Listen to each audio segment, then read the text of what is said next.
Plano de leitura da Bíblia da Igreja Cristã Pagiel. Hoje estamos no dia 122 e a leitura é no livro de Romanos 5, Juízes 8 e Salmos 122. Romanos 5. Tendo sido, pois, justificados pela fé, temos paz com Deus, por nosso Senhor Jesus Cristo, por meio de quem obtivemos acesso pela fé a esta graça, na qual agora estamos firmes. E nos gloriamos na esperança da glória de Deus. Não só isso, mas também nos gloriamos nas tribulações, porque sabemos que a tribulação produz perseverança. A perseverança, um caráter aprovado, e o caráter aprovado, esperança. E a esperança não nos decepciona, porque Deus derramou o seu amor em nossos corações por meio do Espírito Santo que Ele nos concedeu.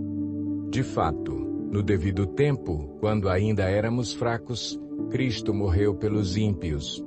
Dificilmente haverá alguém que morra por um justo, embora, pelo homem bom, talvez alguém tenha coragem de morrer.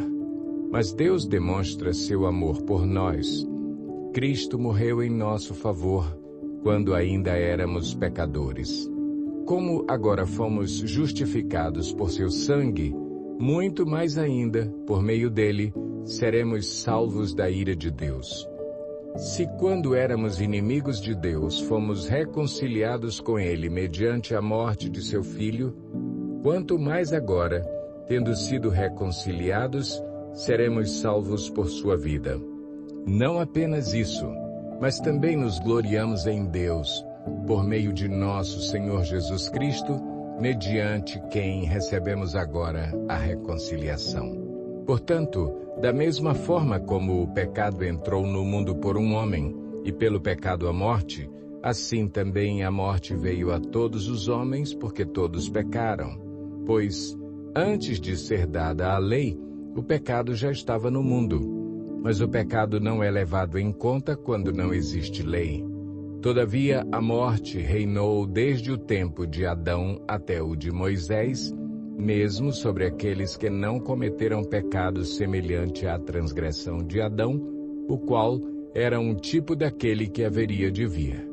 Entretanto, não há comparação entre a dádiva e a transgressão. Pois se muitos morreram por causa da transgressão de um só, muito mais a graça de Deus, isto é, a dádiva pela graça de um só homem, Jesus Cristo, transbordou para muitos. Não se pode comparar a dádiva de Deus com a consequência do pecado de um só homem. Por um pecado veio o julgamento que trouxe condenação, mas a dádiva decorreu de muitas transgressões e trouxe justificação.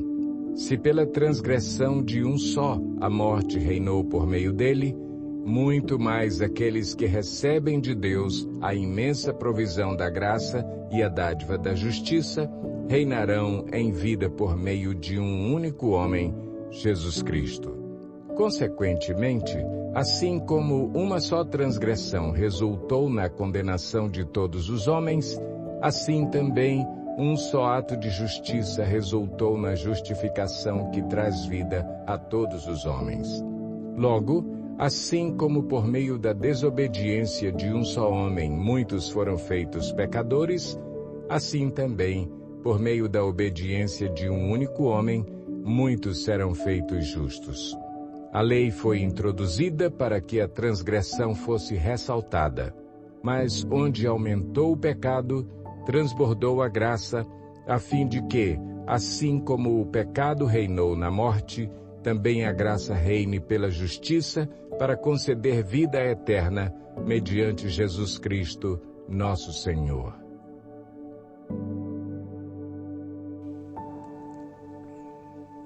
Juízes 8. Os efraimitas perguntaram então a Gideão: por que você nos tratou dessa forma? Por que não nos chamou quando foi lutar contra Midian? E o criticaram duramente.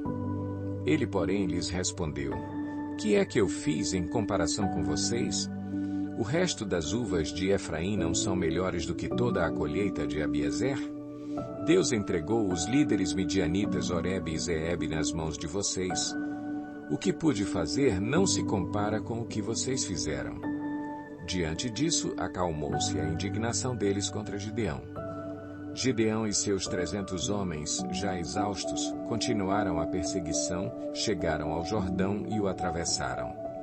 Em Sucote, disse ele aos homens dali: Peço-lhes um pouco de pão para as minhas tropas. Os homens estão cansados e eu ainda estou perseguindo os reis de Midian, Zeba e Zalmuna. Os líderes de Sucote, porém, disseram: Ainda não estão em seu poder Zeba e Zalmuna? Por que deveríamos dar pão às suas tropas? É assim, replicou Gideão. Quando o Senhor entregar Zeba e Zalmuna em minhas mãos, rasgarei a carne de vocês com espinhos e espinheiros do deserto. Dali subiu a Peniel e fez o mesmo pedido aos homens de Peniel, mas eles responderam como os de Sucote. Aos homens de Peniel ele disse: Quando eu voltar triunfante, destruirei esta fortaleza. Ora, Zeba e Zalmuna estavam em Carcor, e com eles cerca de 15.000 homens.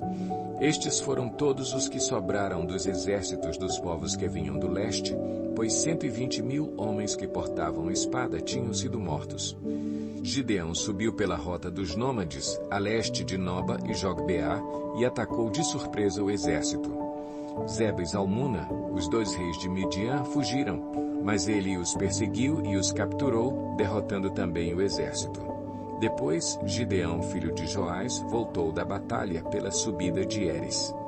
Ele capturou um jovem de Sucote e o interrogou. E o jovem escreveu para Gideão os nomes dos 77 líderes e autoridades da cidade. Gideão foi então a Sucote e disse aos homens de lá: Aqui estão Zeba e Zalmuna, acerca dos quais vocês zombaram de mim, dizendo: Ainda não estão em seu poder Zeba e Zalmuna? Por que deveríamos dar pão aos seus homens exaustos? Gideão prendeu os líderes da cidade de Sucote, castigando-os com espinhos e espinheiros do deserto. Depois derrubou a fortaleza de Peniel e matou os homens daquela cidade. Então perguntou a Zeba e a Zalmuna: Como eram os homens que vocês mataram em Tabor? Eram como você, responderam. Cada um tinha o porte de um príncipe. Gideão prosseguiu: Aqueles homens eram meus irmãos, filhos de minha própria mãe. Juro pelo nome do Senhor que, se vocês tivessem poupado a vida deles, eu não mataria vocês.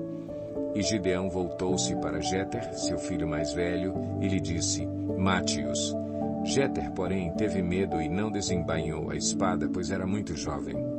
Mas Zeba e Zalmuna disseram: Venha, mate-nos você mesmo. Isso exige coragem de homem. Então Gideão avançou e os matou, e tirou os enfeites do pescoço dos camelos deles. Os israelitas disseram a Gideão: Reine sobre nós, você, seu filho e seu neto, pois você nos libertou das mãos de Midian. Não reinarei sobre vocês, respondeu-lhe Gideão, nem meu filho reinará sobre vocês. O Senhor reinará sobre vocês. E prosseguiu: Só lhes faço um pedido, que cada um de vocês me dê um brinco da sua parte dos despojos. Os ismaelitas costumavam usar brincos de ouro. Eles responderam: De boa vontade os daremos a você. Então estenderam uma capa, e cada homem jogou sobre ela um brinco tirado dos seus despojos. O peso dos brincos de ouro chegou a 20,5 kg, sem contar os enfeites, os pendentes e as roupas de púrpura que os reis de Midian usavam e os colares que estavam no pescoço de seus camelos. Gideão usou o ouro para fazer um manto sacerdotal que ele colocou em sua cidade, em Ofra. Todo o Israel prostituiu-se, fazendo dele objeto de adoração, e veio a ser uma armadilha para Gideão e sua família. Assim, Midian foi subjugado pelos israelitas e não tornou a erguer a cabeça. Durante a vida de Gideão, a terra desfrutou paz 40 anos. Jerubaal, filho de Joás, retirou-se e foi para casa, onde ficou morando. Teve 70 filhos, todos gerados por ele, pois tinha muitas mulheres. Sua concubina, que morava em Siquém, também lhe deu um filho, a quem ele deu o nome de Abimeleque. Gideão, filho de Joás, morreu em idade avançada e foi sepultado no túmulo de seu pai, Joás, em Ofra dos Abiesritas. Logo depois que Gideão morreu, os israelitas voltaram a prostituir-se com os Baalins, cultuando-os. Ergueram Baal-Berite como seu Deus e não se lembraram do Senhor, o seu Deus, que os tinha livrado das mãos dos seus inimigos em redor. Também não foram bondosos com a família de Jerubaal, isto é, Gideão, pois não reconheceram todo o bem que ele tinha feito a Israel.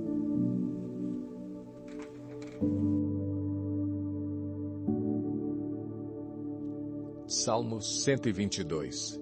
Cântico de peregrinação, davídico. Alegrei-me com os que me disseram: vamos à casa do Senhor.